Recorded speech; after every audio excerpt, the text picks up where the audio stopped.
and welcome to predictocast, the podcast where we predict a movie storyline after watching only the first 10 minutes and knowing nothing else about it. I'm Josh, and with me, as always, is Skinner. Hey, Skinner. Hey, Josh, everybody. We are rolling on in this month of September that was purchased by our Patreon supporter, Darren. He has programmed the entire month, and this week on the show, we are talking about Exotica. We are talking about Exotica. Josh really wants this movie to be called Erotica. I don't really want it to be, but it seems like the movie might really want it to be because it's a little horny. I mean, it takes place in this first 10 minutes, which, here's a spoiler, tells us nothing. It takes place mostly Darren's in a really strip club. throwing us for a loop, I think. Yeah, I mean, hey, we saw a lot of people stripping. We saw an old man apparently look right up a woman's butt. But as far as what the plot is so far, a little lost. We will do what we can. Yeah. And when we've watched the movie, we will talk about it because it will have happened. So you can look forward to that. Yeah, look forward to that. This will probably have the same manic energy that our Tamara Drew part 1 had. So just prepare yourself for that. I probably won't fight Skinner on like the filmography of any actors this time, but who knows? Who knows? So So we start with a nice. Let's just get out of the way. We'll do general thoughts first. It's got a pleasing, ominous vibe to it right up front. So I like that. It has a guy who kind of looks like if Harry Potter hadn't turned into Daniel Radcliffe and grown up to be like Larry Potter. That's fun. It has a Leonard Cohen song because it's a Canadian movie and it's not Hallelujah. That's great. It feels like a lot of this movie is being a lot of the weight of the first part of the movie is really being heavy lifted by the soundtrack. Yeah, there's some good soundtrack stuff. The set decoration's good. Just it's very dark and foreboding, and there's not except for the customs line, which is beautiful and looked like a nice little office. We're not really sure what's going on, and I think that's kind of the movie's intent is to sort of kind of get us off balance a little bit. So we're kind of unsure who we're supposed to be following, who we're supposed to be rooting for, where we are in time and space. And if that's the movie's goal, then they are doing a good job of that. It just makes it very hard for our podcast to have any idea what's going on. It is. I mean, what happens in this movie in his first 10 minutes is a guy gets through customs, he shares a cab, gets ballet tickets, finds out he's smuggling eggs. We go to a strip club. Elias Koteas is creepy as fuck with really gross hair, and we see Mia Kirshner come out as a jailbait stripper. And you did it. All right, well, episode over. Mia Kirshner, probably best known to our listeners as one of the stars of The Crow, City of Angels. Oh, okay. Yeah, you can't bring up your weird Brandon Lee obsession lately. Since when have I had that? Have I ever done that on air, though? Yes. Oh, that's a damn shame, isn't it? So you summed up what happens in these 10 minutes, but the vibe of it is real sketchy and probably some slow burn stuff here. Obviously, there is going to be some sort of. I don't want to think that it's clearly not drugs that they're smuggling. It is something else. It's eggs, but what kind of egg? Is it snake eggs? Is it like some sort of rare bird that they want to release into the wild in America to like completely disrupt the ecosystem? Is it like an alien? We could literally go anywhere with this because we don't know. And yet, here's what I want to happen in really kind of tone piece with the rest of the movies we've been doing lately. We see him take this egg that he has strapped to himself under his shirt, that he has smuggled through the finest, calmest customs you'll ever see. You'll break your heart. How this clean customs and- felt like, this customs felt like a training facility. Like it didn't feel like a real airport. because it's just a room that it doesn't look like an airport at all. It looks like the most boring dentist office in the world. And they don't have cameras; they just have a two-way mirror, just so they can, do some study on what audiences want. Yeah, some focus testing. Some focus testing, and then he apparently shows himself through that two-way mirror at the end, which was an odd choice. I think that's a filmmaking tactic to let us see the man. I don't think that he revealed his presence. I think he did. And I want those eggs, that eggs that he has unstrapped, and then he puts into an egg machine. And by egg machine, I mean like the big round circular glass egg warmer that you would see in Jurassic Park. It's got fluorescent lights on it. I thought you meant like an egg scrambler. No, man. Don't make me hungry in this podcast. Because I need a machine to scramble egg. It is just too hard to make scrambled eggs in your own. But I want these eggs to never be explained.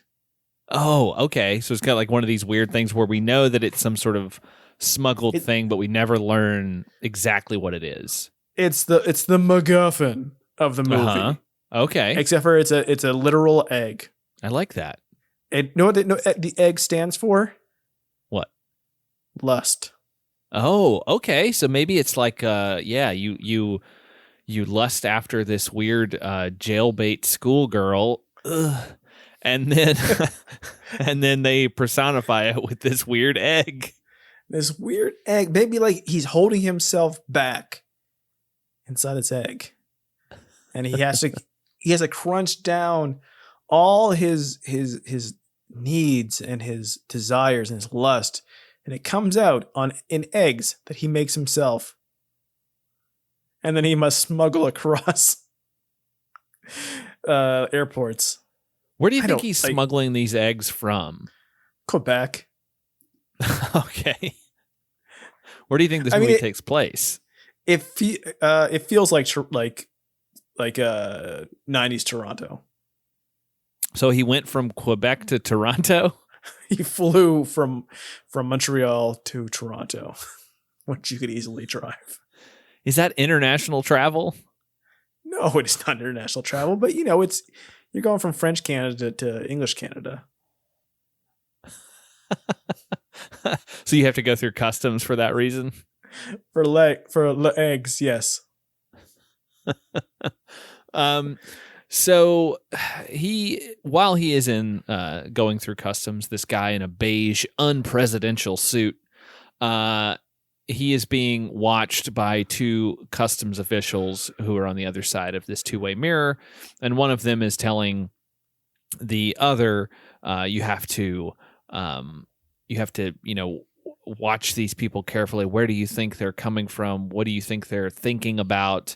You have to make sure that, or you have to ask yourself, how did they get to this place, or something like that. He's speaking very metaphorically, and the customs officer seems to be really considering all of this very deeply.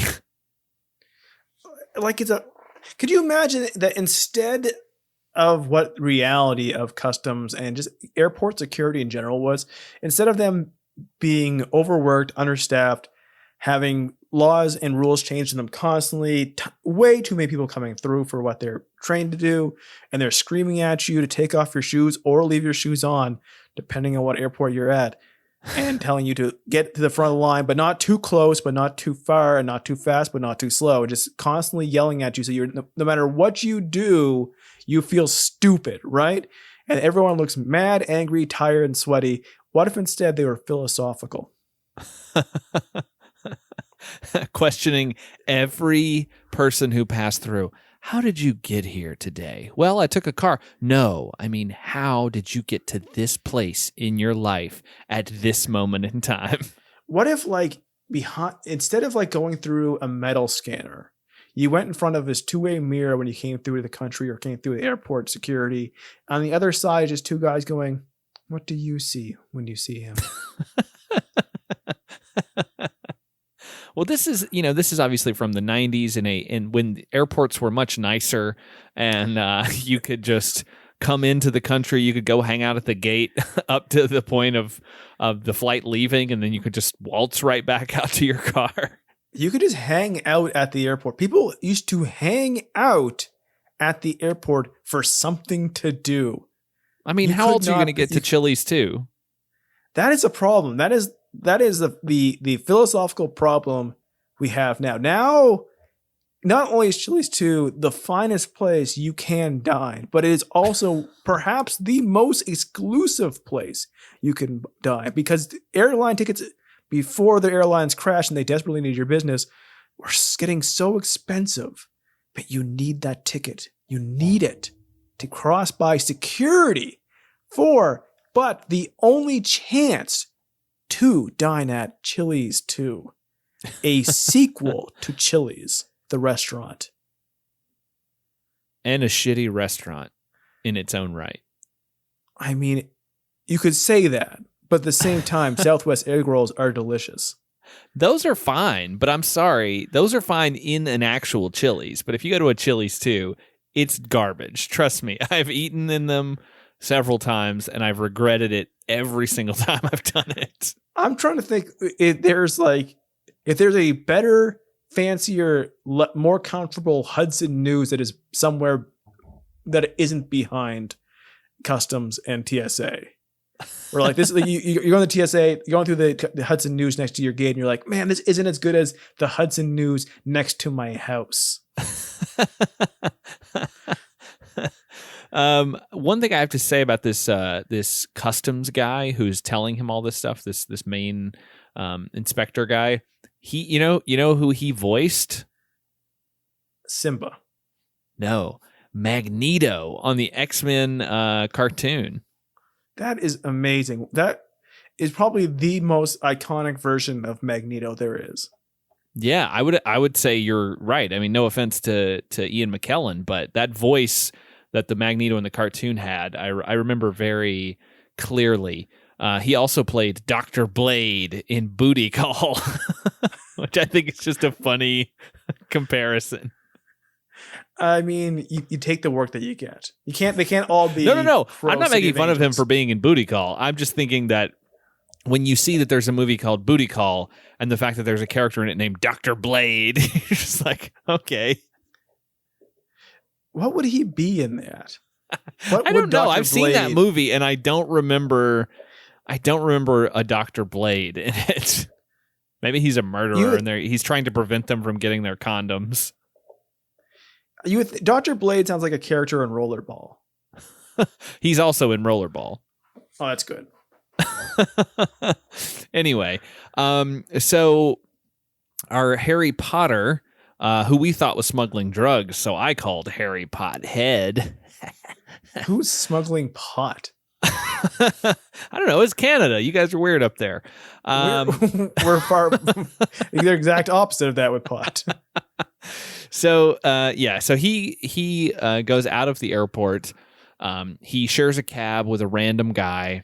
That drove me nuts. This douchebag kind of was like, want to share the cab? And like, you'll see that in movies sometimes where like, especially back in the 90s where people were just like, businessmen are like, let's not, instead of waiting for a cab, we'll both take this cab. I'm not fucking splitting a cab with a stranger. And this guy finds out why when the guy tries to trade him, instead of paying for his half of the fare, gives him ballet tickets. Well, this is kind of an Uber pool situation, basically. You like end up riding with a bunch of random people, which I've done a handful of times, and I do not like it. Regardless of the year, but especially this year, small places, random people, not my favorite. Better for the environment, absolutely, yes, for sure. But fuck that, I'm not doing it. It's already too far gone anyway. There's nothing we can do. Uber's almost dead anyways. We're all done for, so it doesn't really matter. I'll die by myself. Thank you very much. So we see the cab stop, and the guy who gets out and passes off the ballet tickets to the man in the cab. He heads in. He's going into the club, right? Yes. Because we're parked outside the club. He goes into the club, and then we see Mia Kirshner come up and head into the club as well. Yes, into the club. Yes. So this is our club Exotica.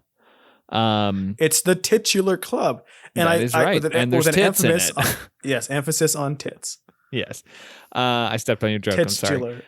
Okay, well, can I tell everybody about when the credits are very long, and they kind of give a long panning shot of what ends up being the decoration of the set of the Club Exotica, which is a lot of jungle, kind of lush forestry, obviously fake, and seashells.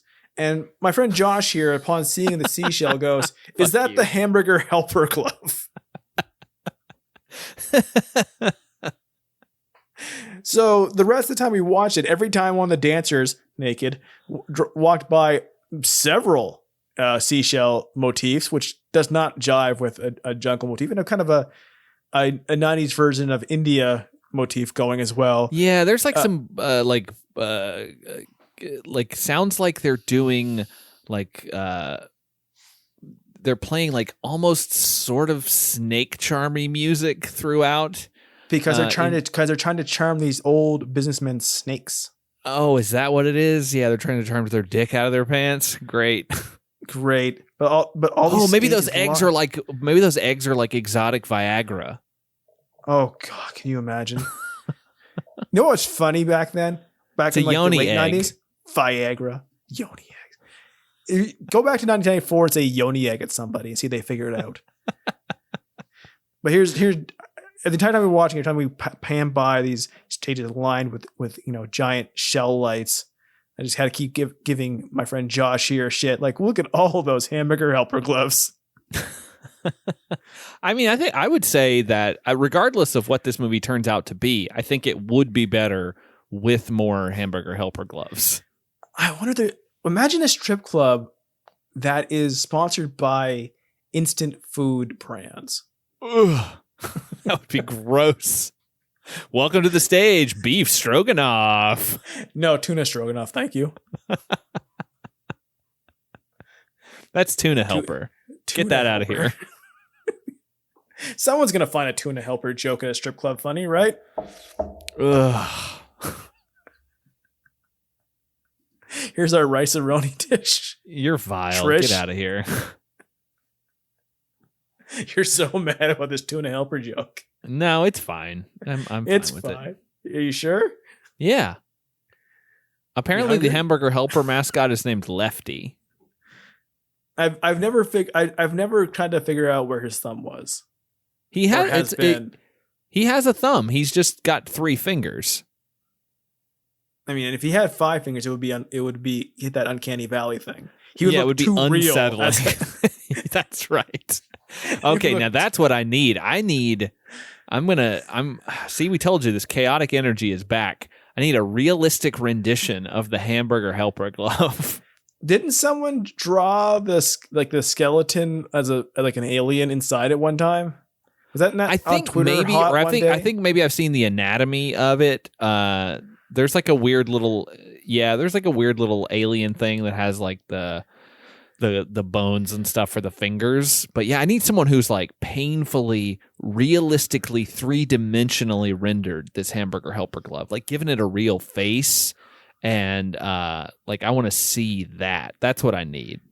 I remember when I was it was like mid-90s with my friends, and we were seeing, like, especially in Canada with Reboot, we were seeing more and more CGI stuff as Toy Story came out and whatnot. And I remember turning to my friends saying, "You'll know when CGI is affordable when the Michelin Man in commercials is CGI." And I thought that was very prophetic. So when it actually did happen, I literally stood up and went to my friends, "Look, it's happened. See?" And they had no memory of me ever saying that to them, because why would they? Yeah, of course. They would not remember that, because I'm sure that every time you said something about some sort of brand, they just tuned you out. I said a lot of things. So yeah, we go into this this club Exotica, which seems sort of like this upscale strip club. Like Which it's weird. It weird because it does seem upscale, but yet the DJ is decidedly downscale.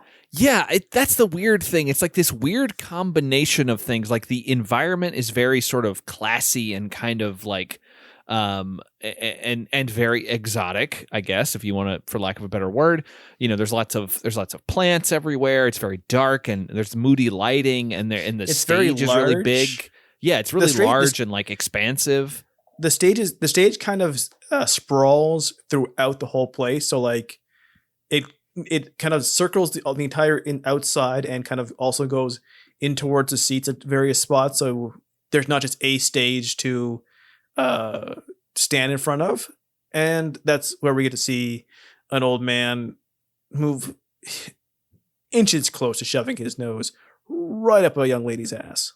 Yeah, it's very strange because there's all these older guys that are kind of sitting off at like single tables, and there's kind of like little tiny stages right there, and the women are just right next to them, most of them completely nude, and there's just all these old guys leering at them and laughing, and you know, I guess they're having their snakes charmed, and then we get Elias Koteas as the DJ, who looks like Ted from Bill and Ted, and is wearing like a convenience store clerk outfit. Like it's such a weird.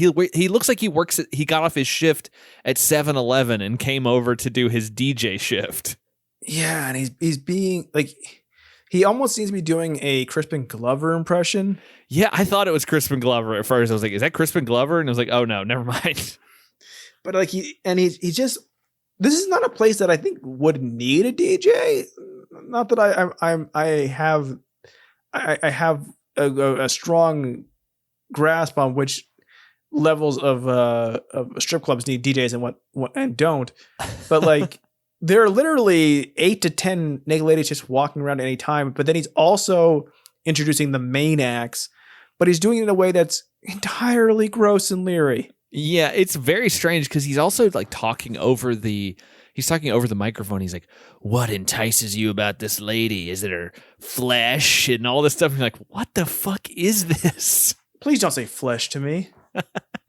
You don't need him telling you that. Like, you know why you're there. You don't need him like, it's almost it's very similar, and I'm sure this is probably on purpose, to like the customs inspector and him kind of like questioning the person, like, how did this guy get here? What do you think he's thinking? And it's kind of the same thing that the DJ is doing. Like, what is it about these women that entices you, that brings you back to this place, that makes you lust after them? You know, like it's, I don't know if that's going to be a running theme in the movie, which I guess probably it will be, of like, I'm sure. Yeah. Like, why does it make people do things? Why do people do the things that they do? What compels them?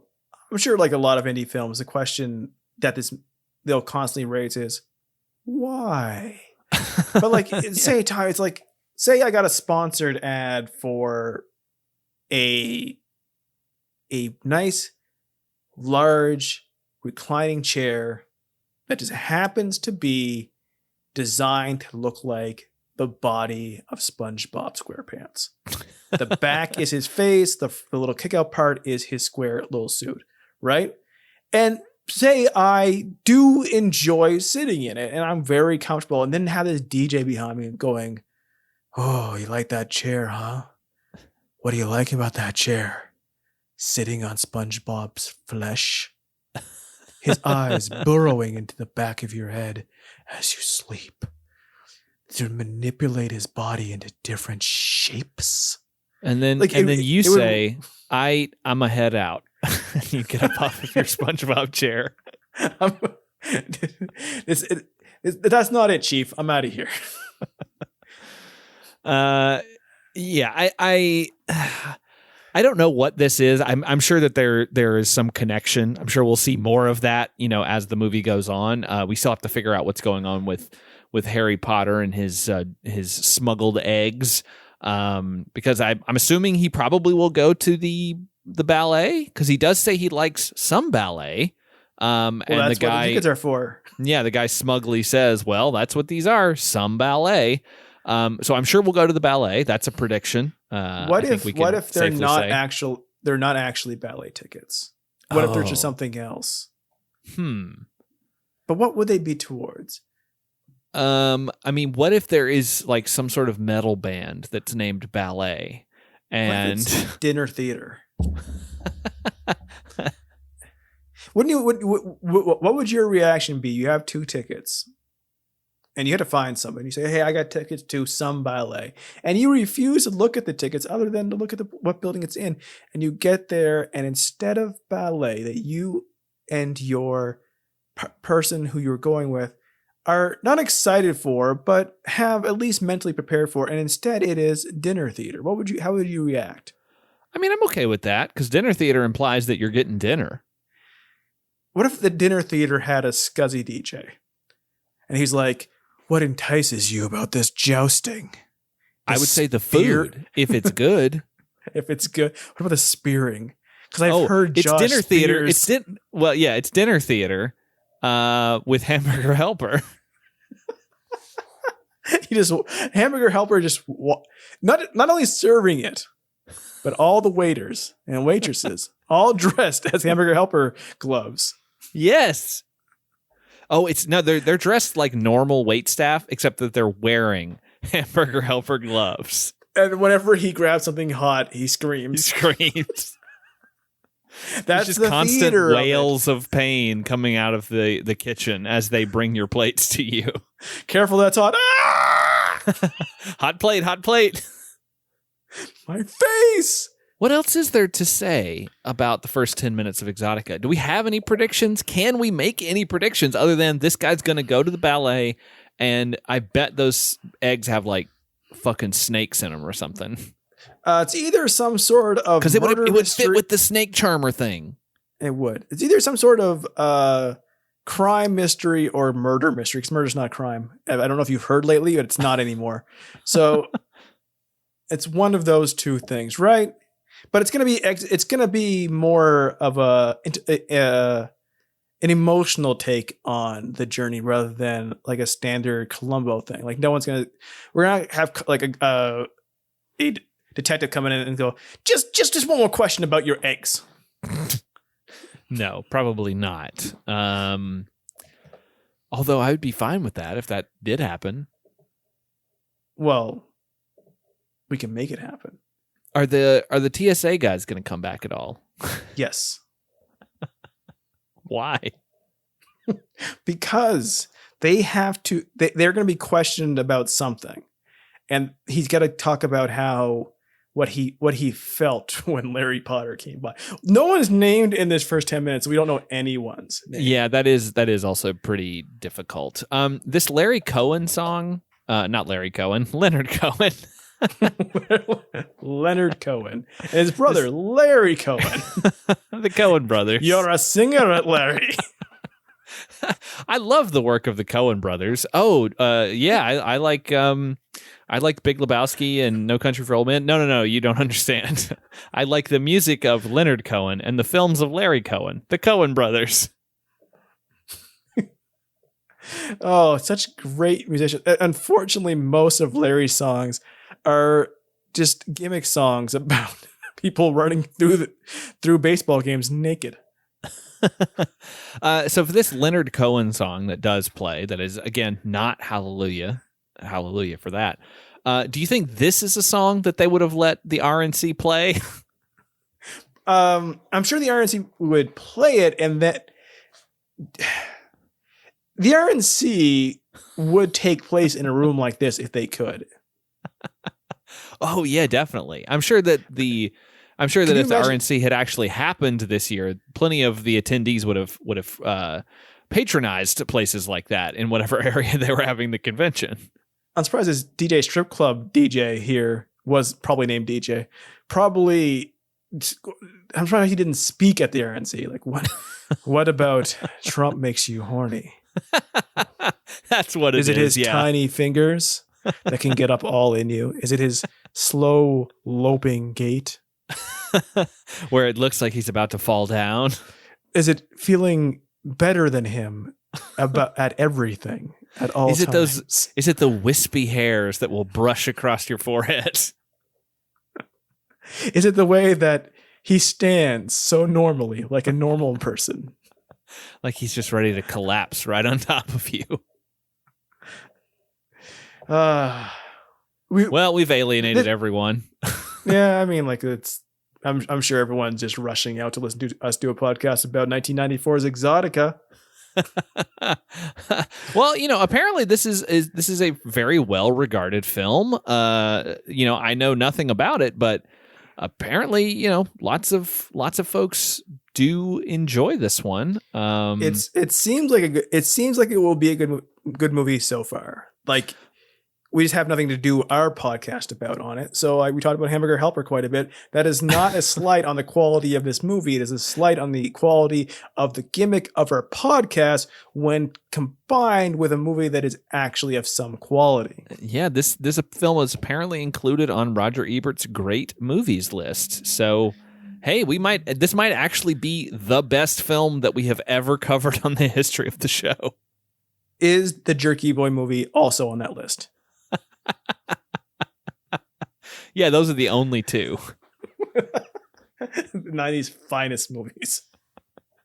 I think that's the perfect place to wrap up this mini episode on Exotica. We will be back on Thursday to hopefully have a bit more substantial conversation about this film. That does not include discussion of Hamburger Helper. Hamburger Helper makes a great podcast. Just add water and 2 hosts. That's all you need. But until then, I've been Josh. I've been Skinner. And we predict you'll join us. I can't imagine you wouldn't want to come back.